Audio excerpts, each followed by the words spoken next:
Good evening. Hello, and welcome back to my bibliotherapy live sessions.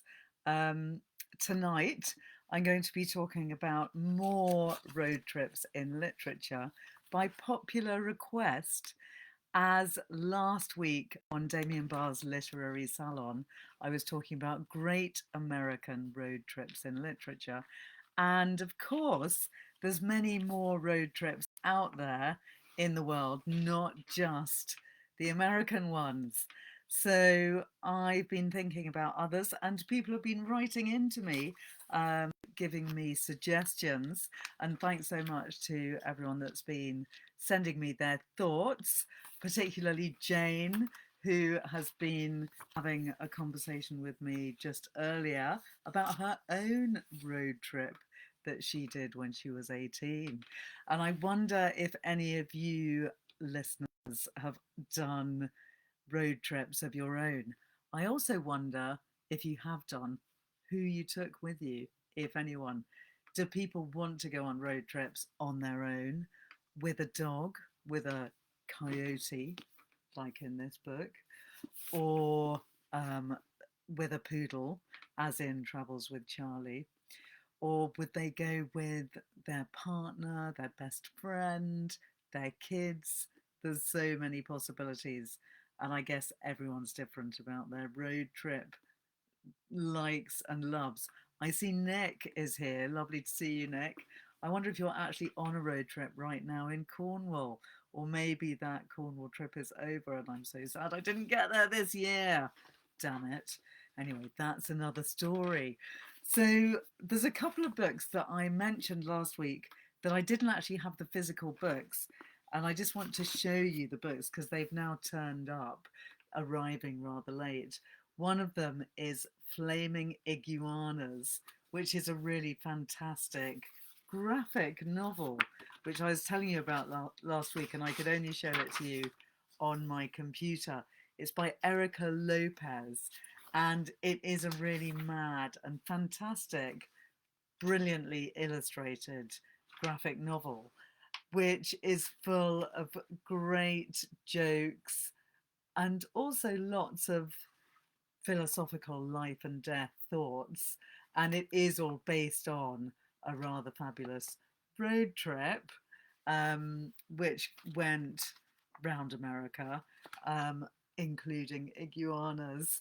But there's also quite a lot about the author's cancer treatment. It is fictionalized, but it's also got quite a lot of real dark and deep stuff going on. So although it seems really funny, it's also at times quite sad and reflective and philosophical. But it's a really fun and companionable read. Great book to take you on a road trip. And in this book, there's two girls on a road trip on some very flimsy motorbikes. So that's the kind of road trip it is.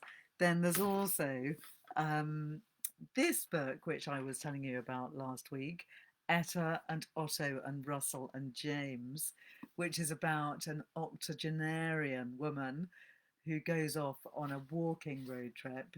I think she's 83, and she just sets off one morning, leaving a note for her husband saying, I'm off to see the sea. And it's a 2,000-mile walk from where they live in Saskatchewan to the sea on the east coast. And the people in the book are Etta is the heroine, Otto's her husband, Russell has always been in love with her, and James is a coyote who talks. And it's a great book. I totally recommend it to everyone. So those are two of the American road trip books I was telling you about last week. And I keep meaning to post a page about those books, which I will do. So look out for it on my Instagram and Facebook stories. But I have had so many interesting comments and feedback about the American road trip session that I thought it would be fun to do around the world road trip session. And I feel I must start with what could be seen as one of the earliest road trips in literature, apart from Homer's The Odyssey, which I'm not going to talk about tonight because that's just too much of another big story, is Chaucer's Canterbury Tales, which was written circa 1400 in medieval times. And this, I'm sure many of you will know from studying at school, university, or at least will have heard of, possibly have been slightly put off it because it seems like a rather dry, ancient tome to read.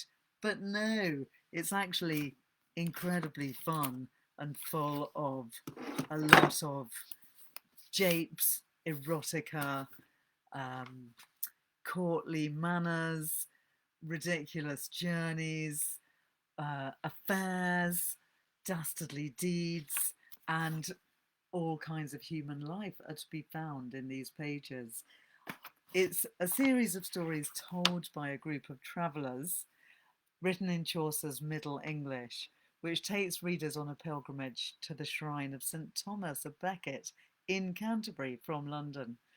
The pilgrimage can be seen as the earliest form of a holiday, which is actually a holy day in which the faithful would journey for days or even weeks to visit a holy site, which does still happen today, but not that many of us go on that kind of holiday when you actually go off on a long journey in search of a holy site. So the physical demands of the travel itself contributed to the pilgrims' spiritual growth. So all of the pilgrims in the Canterbury Tales were on a pilgrimage to Canterbury, and on the way, in order to kill time enjoyably, each pilgrim tells their tale to all of the others. And in this book, each pilgrim represents a different class or social position. So we have the knight, the priest, the merchant, and so on. Also, each story represents a particular genre of literature in a way. The low humour of the miller's fable, or the knight's idealisation of the courtly love poem. But when taken together, they signify all the interactions between people and experiences of the period. When I was at school, I studied The Knight's Tale, and that became one of my favourites.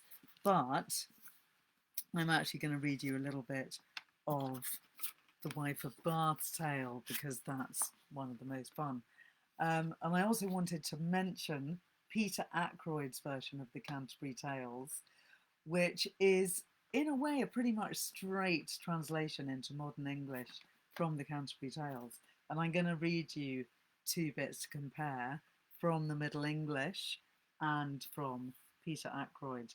And I would thoroughly recommend the Peter Ackroyd version as well. Ideally, read the two in sync, because then you get the Middle English in all its glory and its wonderful, rich language, and then you get a kind of effective translation from Ackroyd. So this book is my old book from university days, and it really is falling apart. I'm just going to read you a little bit from The Wife of Bath. Experience, though noon auctority were in this world, is right enough for me to speak of woe that is in marriage. For lordings, sith I 12 year was of age, thanked be God, that is etern on live. Husbands at church door I have had 5. That means I've had 5 husbands, by the way. If I so oft mighty have y-wedded be, and Allah were worthy men in here degree, but me was told certain, not long ago is, that sith that Christ ne wenter never, but alls to wedding, in the cane of Galilee, that by the same ensample taught he me that I ne should have wedded be but once, and so on. You get the gist. I won't give you too much pain with my terrible rendering medieval English, but I am going to read you just a little bit from Peter Ackroyd so that you can compare and perhaps understand it a bit better. So this is the Wife of Bath's prologue. She says, I don't care what anyone says. Experience of the world is the best thing. It may not be the main authority, but in relationships, it is a good teacher. I know all about unhappiness in marriage. Goodness me. Oh yes, I was 12 years old when I first got a husband. I've had 5 altogether, thanks be to God. 5 of them trooping up to the church door. That is a lot of men. By and large, they were gentlemen, or so I was led to believe. Yet, I was told quite recently, I forget by whom, that our Saviour attended only one wedding. It was in the town of Cana. So the argument goes, I should only ever have been married once. And then there was the time when Jesus rebuked the Samaritan women. They were standing beside a well, weren't they? You've had 5 husbands, he said, and the man you're living with is not your husband. He was God and man, so I suppose he knew what he was talking about. I don't understand what his point was, but I'm sure he had one. Why was the 5th man not her husband? It doesn't make any sense. How many husbands had she actually had? How many husbands was she allowed? In all my life, I never heard there was a limit. Have you? Good old Wife of Bath. She is full of jests and japes. And I'm just going to read you a little bit from the end of her story. And I would really urge you, if you do love a good old road story, to read the Canterbury Tales. And it definitely is a fun way of doing it, to do it side by side, Peter Ackroyd and Chaucer himself. Read a bit of the Old English and then read a bit of Ackroyd, and then you'll have fun. So I'll just read you a tiny bit from the end of The Wife of Bath in medieval English.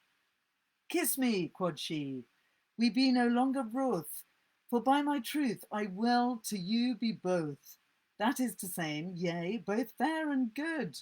I pray to God that I mute starven would, but I to you be also good and true, as ever was wife, sin that the world was noon.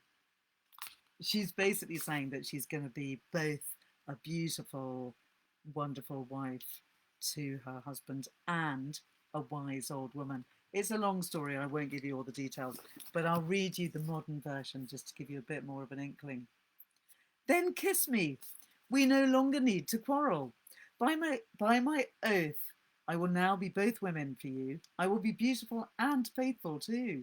May I die a mad woman rather than let you down. I will be as good and true to you as any wife ever was and ever will be. But that's not all. In the morning I will be as fair as any lady, empress, or queen in the whole world. Do with me what you will. But now just lift up the curtain and look at me. The knight was amazed to find her as young and as beautiful as she had promised. He took her up in his arms joyfully and kissed her 1,000 times. True to her word, she obeyed him in everything. She never once displeased him, and so they lived together in peace and harmony for the rest of their lives. God sent us all gentle husbands, especially if they're young and good in bed. Pray to God, too, that we women outlive them. Cursed be the men who will not obey their wives. And double curses to mean husbands. That is all I have to say. Here endeth the tale of the Wife of Bath. So there we go. That's one of the first ever road trips in literature, the Canterbury Tales, rendered both in medieval English and by Peter Ackroyd in his more colloquial modern tongue. So Canterbury Tales, great. It's a great road trip, but let's face it, it's not actually on. It's not actually taking place in a car, and it's pretty much totally by foot. I think there are a couple of people on horses or donkeys, but would we call it a road trip? I think we should. I think we should call it the first ever road trip. So I now want to mention a couple of other books that I did want to talk about last week in American road trip literature and didn't have time to do before I move back onto round the world road trip literature. So, Nomadland by Jessica Bruder, which is an amazing book, now a film starring Frances McDormand, which is an incredibly moving both book and film. The film completely had me in floods of tears. I wonder if any of you have seen it. I thoroughly recommend it, but it is also incredibly sad. And it's all about the the group of people who, to quote an article from the New Yorker, are moving like blood cells through the veins of the country. Um, a growing number of older people, post-recession refugees from the middle and working class, who, like Linda, who is one of the main heroines of the book, are crossing the land in their jeeps, their campers and their repurposed buses in search of work. So in this book, Nomadland, we meet a former San Francisco taxi driver squeezed out by Uber who unloads truckloads of sugar beets in North Dakota. We meet Chuck, a former McDonald's vice president who lost his home on a golf course in a gated community in Myrtle Beach and now sells beer and hamburgers at spring training for the Oakland A's. We meet Don, a former software executive of 69 with a white goatee who lost his savings in the 2008 crash and lost his house in a divorce. He now lives with his dog in a 1990 Airstream and works 12-hour shifts during the pre-Christmas season at an Amazon warehouse. Getting a bit Dickensian there with the references. Other nomads pick raspberries in Vermont, apples in Washington, and blueberries in Kentucky. They give tours at fish hatcheries, take tickets to NASCAR races, and guard the gates of Texas oil fields. But it's not an easy life. Workers mention hip replacements, bad knees, and a minor stroke. While many live in recreational vehicles with names like Lazy Days, these nomads do hard work for low wages and know how to find a free shower, cut price dentistry, and discount Viagra.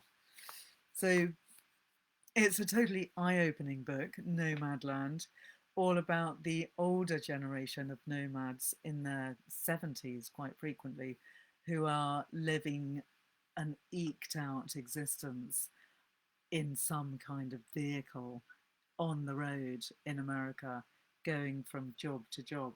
And some, very few of them, do it as a choice. Most of them have done it because they've been compelled to, for one reason or another, to leave the more conventional lifestyle that people have when they stay in one place. But some of them do seem to end up loving life on the road. And Jessica Bruder does contend in her book, Nomadland, that some of the people really do love the life. And I would very much recommend it as a brilliant read, also a fantastic film. There's a lot of people working in Amazon fulfillment centres who work horrendous and very, very long hours, and Amazon comes out of the whole experience pretty badly, but it's a really fascinating book to read.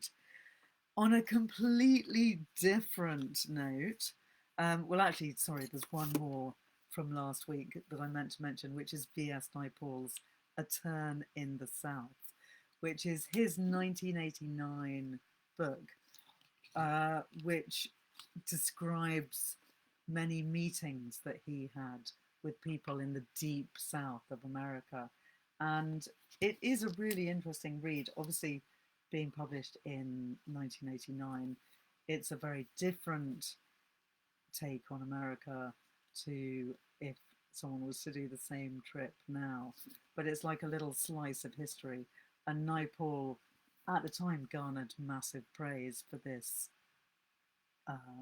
piece of non-fiction and was seen to be holding up a mirror to the people that he met he doesn't give any judgment or comment on the people that he meets, as with many of the people who I was talking about last week, such as the fantastic book Blue Highways, which I was telling you about. But he goes from person to person, place to place, without really telling you much at all about himself, but just giving you the people that he meets down in the deep south of America. So that's another really interesting book to have a look at. So, in absolute contrast to that kind of book, there's a book that actually has the name The Road Trip, which I felt that I must therefore mention, by Beth O'Leary, who many of you might know from the book Flatshare, which came out, I think, 3 years ago, maybe, which was a really fun piece of light fiction about two people sharing a flat at different times of day. One of them sleeps in the flat in the daytime, the other one sleeps in the flat at the night time, and they never see each other. And that was a really great concept novel. The Road Trip is Beth O'Leary's third novel, and this is about a road trip to Scotland in which Adele and her sister are about to embark on a huge journey to a friend's wedding in the north of Scotland. They've got their playlist planned and all the snacks are packed. But not long after setting off, a car slams into the back of their car. The driver is none other than Addie's ex, Dylan, who she's avoided since their traumatic breakup 2 years earlier. Dylan and his best mate are heading to the wedding too, and they've totaled their car. So Addie has no choice but to offer them a ride. The car is soon jam-packed full of luggage and secrets, and with 300 miles ahead of them, Dylan and Addie can't avoid confronting the very messy history of their relationship. Will they make it to the wedding on time? And more importantly, is this really the end of the road for Addie and Dylan? So that's a rough blurb of that book by Beth O'Leary, which is a really lovely, easy read, but it does have quite annoying people in it, which could drive you a little bit up the wall. However, it is a fun, interesting read, and if you can cope with being claustrophobically stuck with some quite irritating people in a car for a couple of 100 pages, then you'll really enjoy the book. But also, it does have a lot of tension and excitement, and we're rooting for them to make it to the wedding.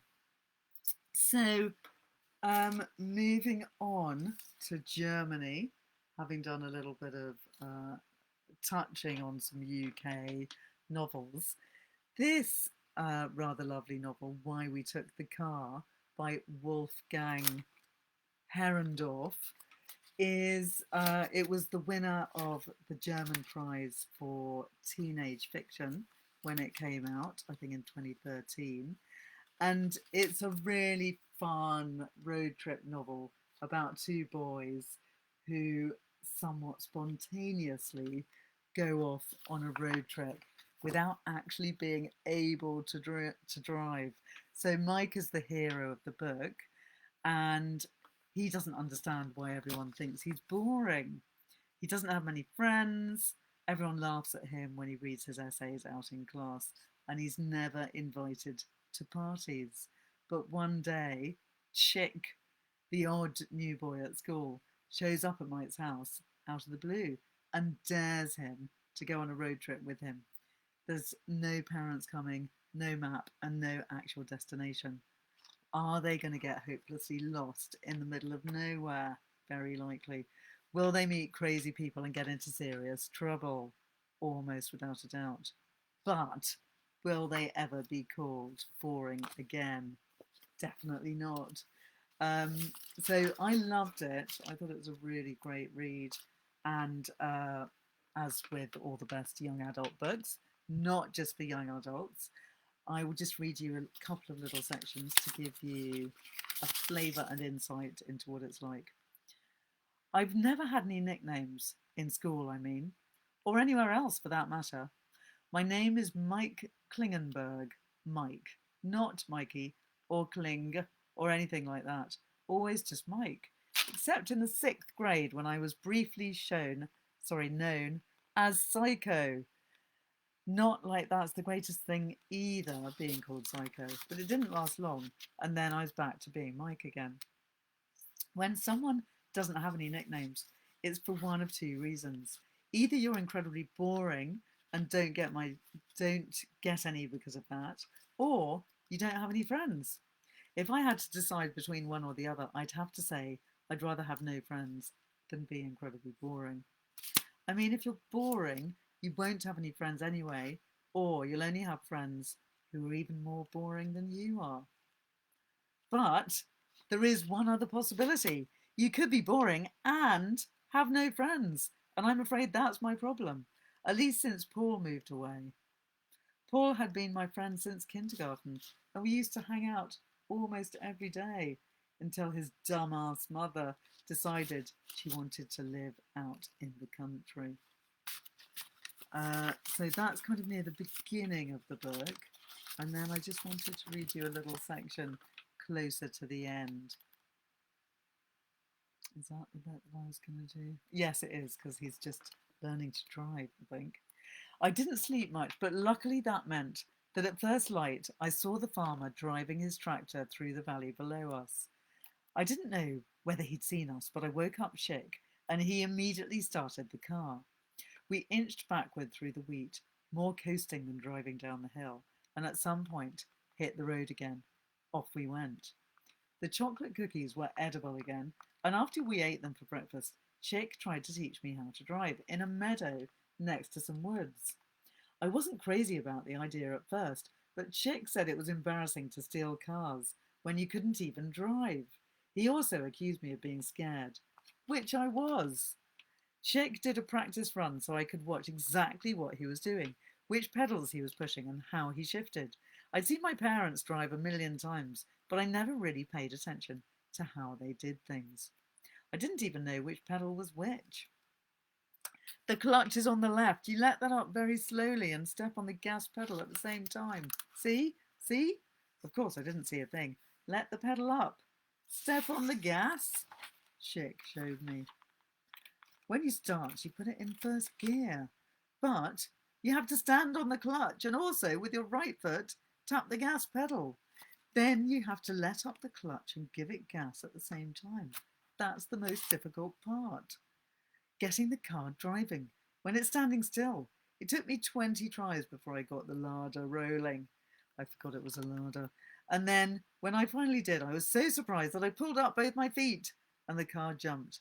And then the engine cut out. Anyway, they have a lot of fantastic adventures as they drive. And it's all very unexpected and picaresque and generally enjoyable, with a little bit of pathos in it as well, because there are reasons why the boys are on their own, not with their parents. So many more exciting books to mention, but I'd just like to give special thanks to Jane Keat, who saw that my post last week with the Great American Road Trip Literature and gave me lots of great suggestions for books around the world, one of which is Accordion Crimes by E. Annie Proulx, which I haven't read yet, but it sounds absolutely brilliant, and I'll just read you a bit about it because I'm now dying to read it. It's the story of a green 2-row button accordion. Its Sicilian maker has a vision of freedom and a future in L'America. But New Orleans brings an end to the musician's tale. But the accordion story is only just beginning. So it really is a story of an accordion travelling, and it's the accordion's troubles and where this accordion takes its players. It spans generations, continents, and a century, and confirms the hallucinatory power of Annie Proulx's writing. Lots of you will know Annie Proulx from her incredibly famous book, whose name has suddenly completely gone out of my mind, and which I totally love. And I'm just going to shipping news. That was it. I knew it would come back to me. You'll know her from the shipping news, but the Accordion Crimes is a book which is equally a masterpiece, but perhaps not such a huge seller because it's written more like a series of vignettes than a continuous story like the shipping news was. It opens in 1890 in Sicily when an accordion maker and his son, carrying little more than his finest button accordion, begin their voyage to the teeming, violent port of New Orleans. Within a year, the accordion maker is murdered by an anti-Italian lynch mob. But his instrument carries the novel into another community of immigrants, German Americans founding a new town in South Dakota. Moving from South Dakota to Texas, from Montana to Maine, the 9 instantly compelling and intricately connected sections of the novel illuminate the lives of the founders of a nation, descendants of Mexicans, Poles, Germans, Irish, Scots, and Franco-Canadians. Through the music of the accordion, they express their fantasies, sorrows, and exuberance. So that's a fantastic novel, which I'm very much intending to read in the near future. And thank you so much, Jane, for mentioning that to me. Another one that was brought to my attention, and actually we do have it on our shelves here somewhere, is the Motorcycle Diaries, which is a posthumously published memoir of the Marxist revolutionary Che Guevara, which I'm sure many of you will know either from the book or the film. It traces his early travels as a 23-year-old medical student with his friend Alberto Granado, a 29-year-old biochemist. They leave Buenos Aires, Argentina, in January 1952 on the back of a sputtering single-cylinder 1939 Norton 500cc, dubbed La Poderosa, the Mighty One. They desired to explore the South America that they only knew from books. During this formative odyssey, Che Guevara is transformed by witnessing the social injustices of exploited mine workers, persecuted communists, ostracized lepers, and the tattered descendants of a once great Inca civilization. And by the end of the journey, they'd travelled 9 months by motorcycle, steamship, raft, horse, bus, and of course hitchhiking, covering more than 8,000 kilometres, that's 5,000 miles, across places such as the Andes, the Atacama Desert, and the Amazon River Basin. So it's a kind of coming of age story and a voyage of adventure and self-discovery, but also the awakening of a political mind, and a really great read. So another one that is also an interesting road story by V.S. Naipaul, who I was mentioning earlier for this book in A Turn in the South, which is all set in the deep American South. He also wrote In a Free State, which actually is 3 different tales, which are all to some degree interconnected. And it's the last tale in the book, which is the road story, really. And this book, In a Free State, won the Booker Prize, I believe, in 1972. And it is a very thought-provoking political book about immigration in a way of all kinds. And the third story is set in Africa. But the first one is about an Indian servant from Bombay who accompanies his master on a diplomatic mission to Washington, and they have an incredibly complicated and really rather awful time. The Indian servant lives in what's virtually a cupboard and inadvertently blows most of his salary just by buying a snack. Um, it's all about the terrible pitfalls, really, of being an immigrant. It's incredibly sad. He then meets a restaurant proprietor who seems to be offering him an amazing fortune as a salary, but he gradually realizes that this salary that seems a fortune comes with a lot of strings attached, and the only way that he can seem to resolve his situation is to marry a woman who seduced him, but who he's been avoiding ever since she seduced him out of shame. So that's not a road story, but it is a brilliant story. And as a threesome of tales, it's a really great read. And I'll just tell you about the other two stories. So the second story features an extended South Asian family in the rural West Indies, in which the two families seem to be completely humiliating each other, and it contains a murder.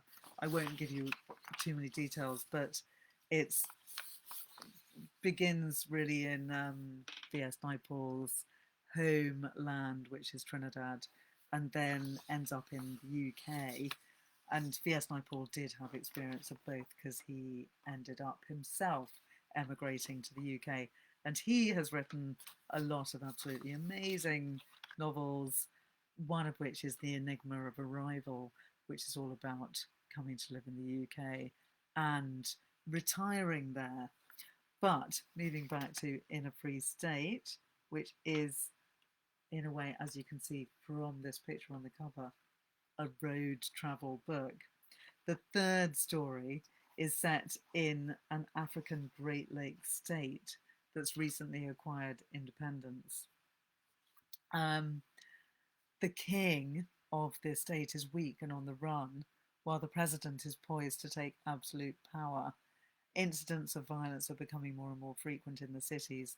Basically, the whole of this state in Africa is slowly disintegrating in a rather terrifying way. And it is about these two people, the king and a woman called Linda, who are having a very complex relationship with each other and essentially trying to reach a place of safety. They're in a car and they're trying to get into their kind of gated community to be safe. And it follows them on their interesting journey. It does also contain a murder, and it is rather a gripping tale. But as with many V.S. Naipaul novels, it's incredibly beautifully written, incredibly evocative, and very thought-provoking. And I'll just read you a little section of it to give you an idea. I've always thought that V.S. Naipaul is quite like Thomas Hardy in the way that he writes and the way that he describes landscape. Yellow mounds of fresh earth began to appear at the roadside and sometimes on the road itself. Heavy vehicles had passed some time before, and their tyres had squashed the earth and spread it over the road. Yellow rivulets ran everywhere. Below them there was a valley, grey-green and blurred in the rain. Within the valley there were many conical little hills, each terraced, each with its grass hut behind a grass stockade, and to the huts and along the bottom of the valley faint brown paths ran, like the paths in a fairy tale. I used to drive day after day along this road and spend hours in that white room. Bobby! They were skidding, slithering first to the left, the back of the car slapping a mound of earth, and the wall of the hillside coming at them, then to the right, the valley clear below them, and it was only the knowledge that the mounds of earth would prevent them going over the precipice that saved Bobby from panic. I'll stop there. So, another rather fascinating possible road trip novel and an absolutely brilliant read is Young Mungo by Douglas Stewart, which I just had to mention because I thought it was fantastic. It's not really a road trip novel. except that there is quite a long road trip in it where the young boy, Mungo, is taken on a bus journey by two older men to go camping as a way of teaching him to be a better man, so to speak, which is as sinister an idea as you can imagine it might be. So Mungo, at that point in the book, is about 14, and his relatives have realised or suspected that he might be gay, and they've asked these two older men to take him on a camping trip, to take him fishing, and to make him a man. And off he goes on this very sinister road trip. And I won't tell you much more about it because it's an absolutely brilliant read, written by the author of Shuggie Bain, Douglas Stewart. And I thought it was an even more brilliant book than Shuggie Bain. I'd thoroughly recommend it as a great read. But it's not really technically a road trip novel, but it does have this very atmospheric and rather compelling and rather terrible road trip in it too. So another couple of road trip books that I would love to mention, and I know that there's going to be lots out there which I haven't been able to talk about, and I would, by the way, love to know if you've got any favourites that I haven't mentioned yet. Do tell me. There's an Australian writer called Tara June Winch, and Tiffany Murray very charmingly tweeted about this topic and was saying, surely there must be lots of Australian road novels. And I'm sure there are, but this one is more of a short story collection by Tara June Winch. It's called Swallow the Air, this collection, and it won the David Unaipon Award in Australia. It does give a nod to the structure of the Canterbury Tales, and in this book, Swallow the Air, Winch's stories follow the cross-country journey of a young Indigenous girl called May. She's determined to escape and change the cycles of violence and misery to which her family has been subjected. Like Tony Birch's Blood in 2012, it adopts the road trip as a means of going back to country, providing not only a specifically cultural innovation in the genre, but a different understanding of self-discovery.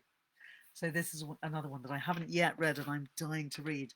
So this week has been a bit of a journey of discovery of books that I need to read myself. So that's an Australian collection of stories called Swallow the Air by Tara June Winch.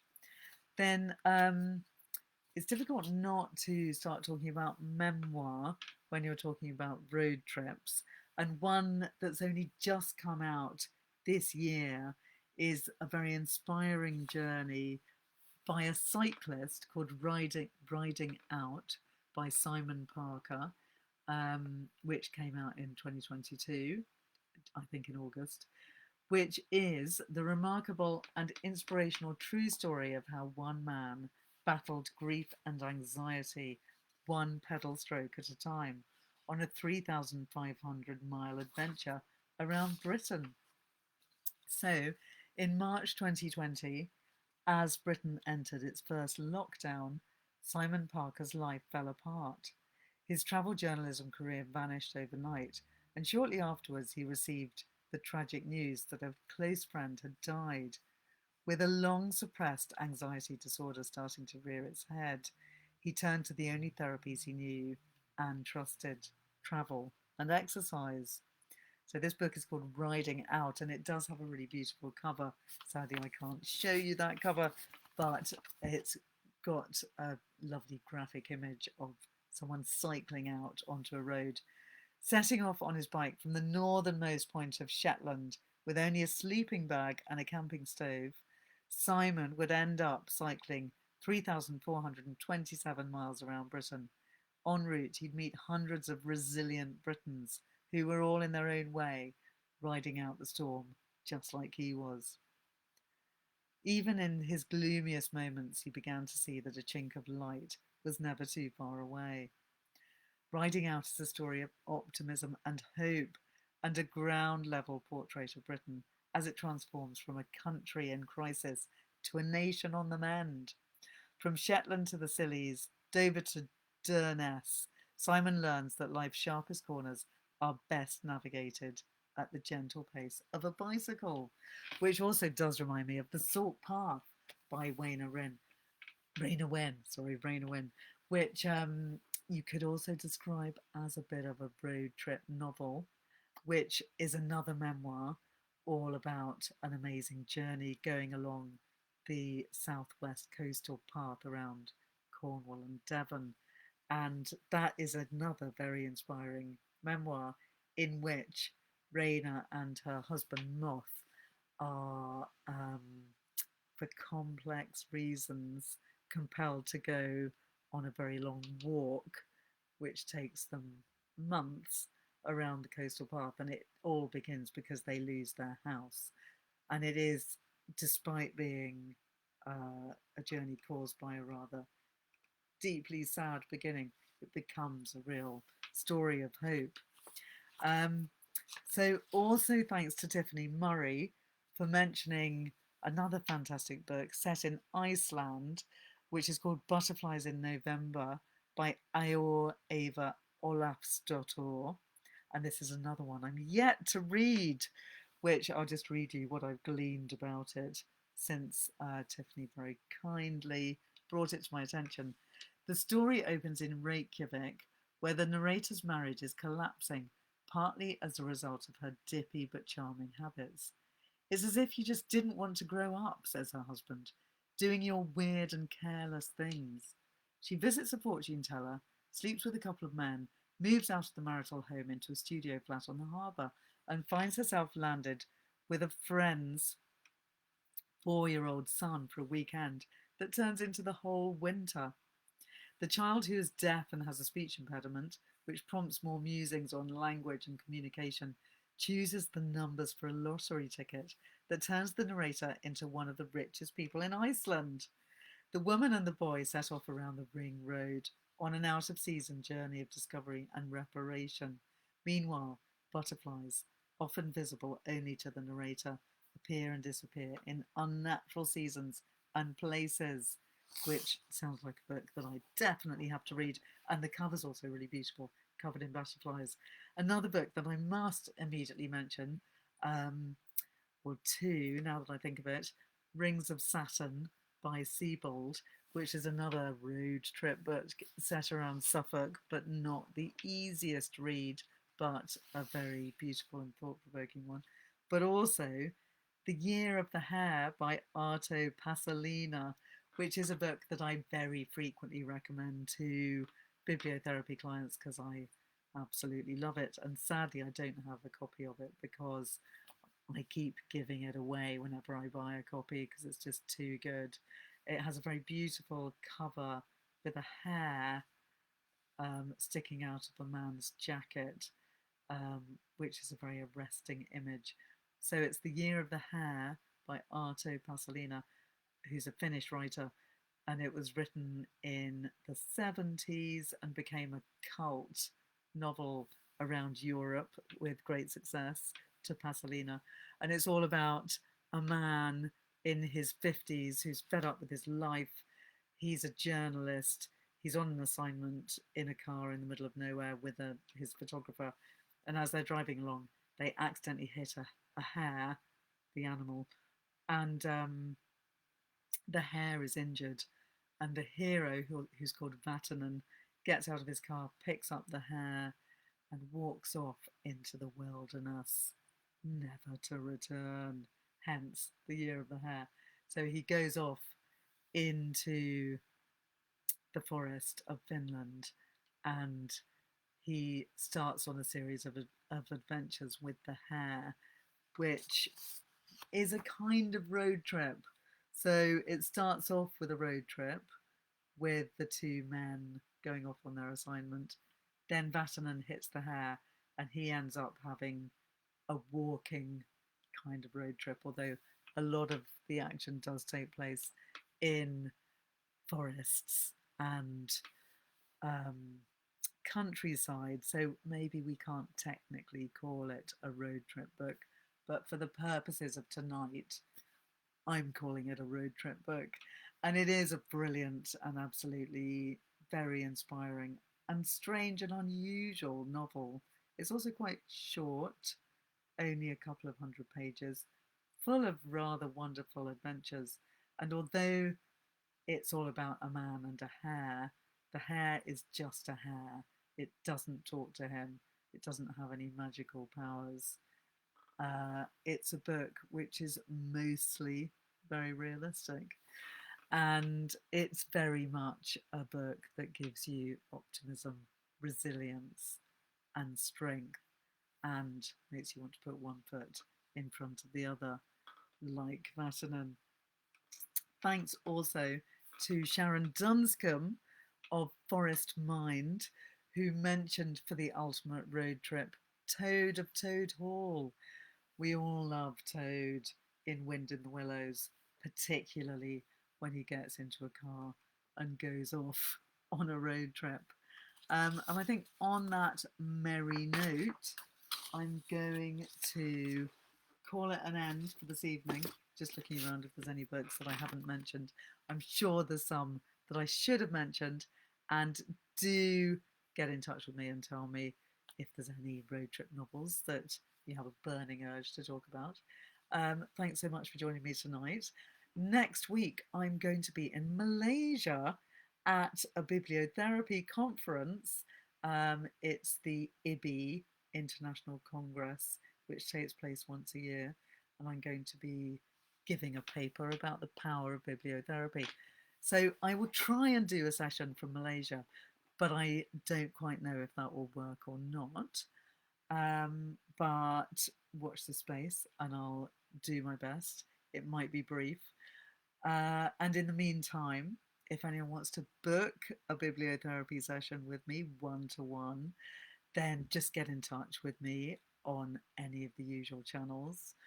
And in the meantime, have a wonderful week of reading. Feel free at any time to send in messages telling me what you're reading or asking any bibliotherapy related questions. And for now, good night. See you hopefully next week or the week after.